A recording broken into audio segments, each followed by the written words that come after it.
আলী ছিল এক ছোট্ট আদরের ছেলে। সে প্রতিদিন মাদ্রাসায় যেত।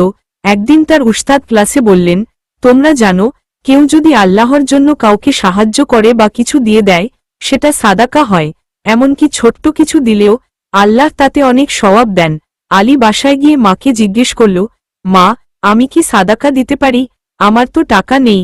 মা হেসে বললেন, বাবা, সাদাকা শুধু টাকা নয়, কাউকে সাহায্য করাও সাদাকা। কারো সাথে সুন্দর করে কথা বলা, হাসিমুখে কথা বলা, এগুলাও সাদাকা। যদি তোমার কাছে কিছু ছোট জিনিস থাকে, সেটাও দিতে পারো। পরদিন আলী মাদ্রাসায় যাওয়ার পথে এক গরিব বৃদ্ধা মহিলাকে দেখল। তিনি ক্লান্ত হয়ে রাস্তার ধারে বসে আছেন। আলীর লাঞ্চ বক্সে ছিল 2টা রুটি। সে ভাবল, আমার একটাও চলবে, একটা উনাকে দেই।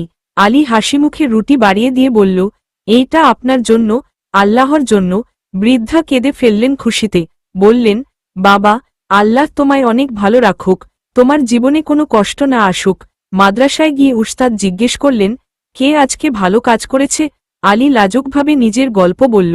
উস্তাদ হাসলেন ও বললেন, মাশা আল্লাহ, আলী, তুমি যা করেছ, সেটা ছোট কিছু না, আল্লাহর কাছে তা অনেক বড় কাজ।